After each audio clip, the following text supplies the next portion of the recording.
Hai teman-teman, masih bersama saya Farah Paramita. Pada bagian ketiga ini, saya akan menjelaskan mengenai menu calculation. Jadi, apakah fungsi dan bagaimana cara penggunaan pada menu calculation ini? Silakan untuk menonton video berikut ini. Terima kasih. Baik, setelah kita belajar tentang bagaimana prinsip dasar mengentry, saya akan sedikit menjelaskan mengenai beberapa fungsi-fungsi yang ada atau fitur-fitur yang ada di NutriSurvey ini. Nah, jadi ceritanya ini tadi sudah kita menginput makanan yang dikonsumsi ya, mulai makan pagi sampai makan malam. Kalau kita ingin menampilkan slide ini dalam bentuk wordnya bagaimana, printoutnya bagaimana, itu nanti ada gitu ya. Oke, kita mungkin bisa mulai dari calculation, dari menu calculation. Yang pertama adalah energy requirement. Jadi pada energy requirement ini akan membantu kita untuk menghitung kebutuhan energi yang disesuaikan dengan personal data ini ya, dari usia, tinggi badan, berat badan, jenis kelamin, dan juga tingkat aktivitasnya. Kita bisa langsung masukkan di sini, misalnya namanya Nyonya M, usianya 30 tahun, tinggi badannya 159, berat badannya 60. 65 apa 60 ya? 60 aja deh. Oke, seperti ini. Kemudian kind of work, ini adalah tingkat aktivitas fisik, mulai dari sangat ringan sampai sangat berat. Nah, untuk menentukannya kita bisa lihat di bagian info. Di sini ada keterangannya atau explanation-nya masing-masing tingkatan aktivitas fisik. Oke, kita anggap saja Nyonya M ini tingkat aktivitas fisiknya adalah ringan. Maka setelah kita tuliskan, masukkan personal data dan kind of work, secara otomatis hasil perhitungannya akan keluar di sini. Di sini ada basal, additional, dan sum. Untuk basal ini adalah energi basal, jadi energi basal adalah energi minimal yang dibutuhkan oleh tubuh untuk melakukan fungsi dasar tubuh, seperti bernafas, metabolisme, dan segala macam. Kemudian additional ini adalah energi yang digunakan untuk beraktivitas. Jadi total energi sehari itu didapatkan dari basal ditambahkan dengan additional sum ini. Seperti itu. Kemudian ini BMI-nya 23,7, ini termasuk normal. Dan di sini ada rekomendasi BMI 22,5. Ini mungkin untuk mencapai berat badan ideal kalau tidak salah. Tapi menurut saya selama kita masih dalam rentang BMI yang normal, sebenarnya tidak masalah. Jadi oleh NutriSurvey yang direkomendasikan untuk mencapai BMI 22,5 itu kalorinya adalah, atau energinya adalah 1949 kilokalori per hari. Nah, di sini juga ada bagian weight reduction diagram. Jadi di bagian ini adalah kita bisa memprogram seseorang kalau mau penurunan berat badan, kita kasih berapa kalori itu bisa turun dalam waktu berapa lama, seperti itu. Misalnya ini ya, kita ingin berat badannya tadi kan 60, kita misalnya mau turun jadi 57, kita bisa memberikan kalori 1000 kalori, dan itu bisa kita capai dalam waktu 3 minggu. Seperti itu. Kalau 1500 biasanya lebih dari itu, misalnya 6 weeks, seperti itu. Nah, tapi di sini harus kita ingat adalah kita harus memberikan kalori minimal pada basal. Jangan kasih 1000 atau 1500 karena akan terlalu kecil. Kalau mungkin 1500 mungkin masih bisa ya. Ini kalau memang programnya mau menurunkan berat badan. Tapi menurut saya silahkan pakai yang sesuai dengan aktivitas fisiknya saja. Ini cuma untuk gambaran, kalian bisa bikin ini misalnya dijadikan 1949 sama ini tadi 2002. Sorry. 2002. Bisa ya? 2000. Ini maksimal ya. Oke, seperti ini. Jadi kita bisa lihat kalau kita mau menurunkan berat badan ke 57, ini nanti kita bisa berapa lama untuk mencapainya, seperti itu. Untuk tambahan, clipboard ini untuk menyalin ya. Jadi ini untuk menyalin kita bisa langsung paste di baik itu Word atau PowerPoint atau segala macam. seperti itu. Kemudian juga ada weight gain diagram, ini kalau untuk peningkatan berat badan, ini untuk memprogram seperti itu. Kemudian di sebelah kanan ini ada optional data. Jadi untuk optional data ini teman-teman bisa memasukkan jenis aktivitas sesuai dengan yang biasa kita lakukan. Kalau ini kan secara umum ya, langsung secara umum. Nah, untuk orang-orang yang mungkin yang memiliki tingkat aktivitas yang tinggi atau mungkin pada seorang atlet, biasanya aktivitasnya itu sangat-sangat mendetail dan sangat-sangat terencana. Jadi kita bisa pakai ini. Ini ada pilihannya, misalnya ini untuk light word, terus macam-macam ya. Di sini ada banyak sekali, ice skating dan segala macam. Mungkin kalau teman-teman mau pilih bisa salah satunya, kemudian nanti sweeping the floor, sweep the street misalnya gitu. Terus ini berapa lamanya. Jadi nanti secara otomatis kalorinya juga akan nambah seperti itu. Oke. Saya pakainya yang ini saja ya, sudah cukup. Kemudian kalau mau di reset ini nanti mulai dari nol lagi semua. Seperti itu.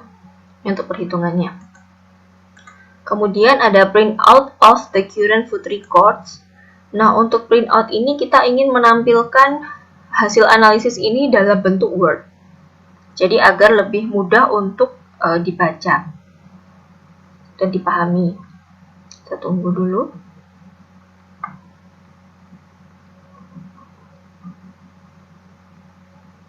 Oke, jadi nantinya untuk print out itu atau outputnya itu kita bisa dalam bentuk Excel, bisa dalam bentuk Word, dan juga bisa dalam bentuk diagram. Nah, ini contohnya untuk yang Word ya. Jadi yang akan keluar di sini per tiap kali makan jumlahnya energi dan karbohidrat. Memang kalau yang print out ini yang disediakan hanya 2 zat gizi saja. Ini energi dan karbohidrat, tapi nanti ini bisa kita ubah sesuai yang kita inginkan, tapi cuma 2 aja emang. Gitu. Ini jumlahnya, ini energinya, dan di sini kita bisa lihat analisis makan per tiap kali makannya. Nah, inilah tadi fungsinya kita pakai heading. Kalau kita pakai heading kan kita pisahkan per kali makan. Tiap kali makan nanti akan keluar analisisnya juga tiap kali makan, seperti itu. Kemudian di paling bawah ini ada resultnya. Jadi ini analyze value ini yang kita entry tadi, nilainya, energinya. Sedangkan recommended value ini adalah berdasarkan hasil perhitungan energi tadi yang direkomendasikan. Seperti itu. Kemudian percentage fulfillment ini berapa persen sih konsumsi kita dibandingkan dengan rekomendasi, seperti itu. Ya, ini untuk yang Word. Kemudian ini bisa langsung disimpan kalau mau digunakan kembali. Nah, kemudian kita juga bisa memilih berbagai macam output nantinya. Misalnya ini ya tutorial tadi, kita pilih dulu. Ini ada yang dalam bentuk Excel, ada yang teks, ada yang diagram. Jadi nanti teman-teman bisa memilih mau pakai yang mana. Seperti itu. Untuk outputnya, untuk analisisnya.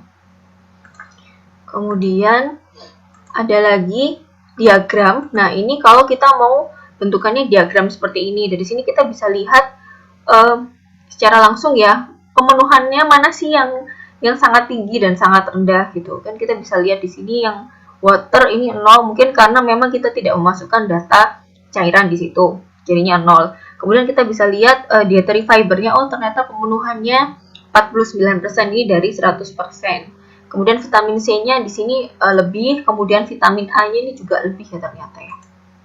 Kok nggak kelihatan ini? Nah, seperti itu. Jadi dari diagram ini kita bisa lihat berapa persen pemenuhannya. Diagram ini juga bisa kita gunakan, misalnya kita klik di sini, nanti kita langsung bisa paste ke tempat yang kita inginkan, entah itu di PPT atau mungkin di sini ya, di Word ya. Nah, bisa digunakan di sini.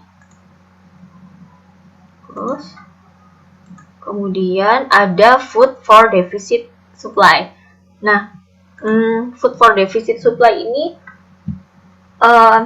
jadi aplikasi ini akan memberikan rekomendasi jenis makanan yang kira-kira tadi pemenuhannya kita kurang. Jadi tadi pemenuhannya kurangnya apa? Misalnya tadi ini defisit in karbohidrat. Kita karbohidratnya misalnya sekian, rekomendasinya sekian, maka bisa dipenuhi dengan mengkonsumsi ini seperti itu. Tapi memang di sini kalau kita lihat kebanyakan food deficit supply-nya adalah dari makanan luar seperti itu. Ya, ini ya. Jadi ini untuk melihat jenis-jenis yang kita defisit dan rekomendasi bahan makanannya yang bisa kita penuhi seperti itu. Kemudian ada food group distribution. Kalau food group distribution ini bentuknya dalam Excel. Jadi kita bisa lihat per bahan makanannya seperti itu. Nah, di sini kita juga bisa lihat. Nah, ini kebetulan kita semua pakainya dari bahasa Indonesia ya. Jadi masuknya di sini semua. Jurnal audit. Nah, di sini juga hampir kayak yang tadi, yang di Word tadi, tapi dia lebih lengkap. Dari makanan, jumlah, energi, dan segala macam, dan ini per kali makan. Nah, biasanya saya menggunakan Excel ini untuk saya edit untuk menjadi laporan. Karena kalau yang Word tadi kan hanya 2 zat gizi saja. Kalau ini kan macam-macam, jadi nanti saya bisa ngedit dari sini, saya jadikan laporannya lebih cantik lagi. Jadi nanti kelihatan makan pagi, makanannya ini isinya apa, kalorinya apa saja, zat gizinya apa saja, dan pemenuhannya berapa. Ini dalam bentuk Excel juga bisa teman-teman pakai. Selanjutnya ada sorting the food record for nutrient content. Nah, ini kita kalau ingin melihat berapa sih kontribusi bahan makanan tertentu terhadap zat gizi. Misalnya di sini energi. Jadi kita bisa lihat dalam 100% energi yang kita konsumsi, ternyata yang paling besar misalnya 27% itu energinya itu disumbangkan oleh nasi seperti itu. Nah, ini kita juga bisa pilih bahan makanan lainnya, misalnya protein. Dalam makanan yang tadi, itu protein yang paling banyak adalah dari daging ayam seperti itu. Misalnya mau lihat dari vitamin C-nya misalnya ada di pepaya sebesar 47%. Seperti itu. Ini bisa kita clipboard, kita print, dan ini ada close seperti itu. Kemudian adjusting the energy of the current food record. Nah, ini kalau misalnya kita pengen pakai menu yang ada di sini dengan customize energi. Jadi kita bisa nge-adjust di sini. Misalnya saya maunya ini kan 1600 ya, tapi tadi kan rekomendasinya misalnya 1900. Kita bisa tuliskan di sini 1900, maka secara otomatis dia akan menyesuaikan beratnya untuk mencapai 1900. Seperti itu. Kemudian ada shopping list. Jadi untuk shopping list ini akan membantu kita, jangan lupa ini dipilih dulu ya, membantu kita untuk menentukan yang mau dibelanjakan apa. Gitu. Misalnya kita sudah merencanakan makan untuk seseorang sekian kalori, sudah sesuai, kemudian kita ingin belanja. Nah, itu kita bisa pakai shopping list. Jadi kita tahu berapa dan apa saja yang harus dibeli seperti itu. Ya, ini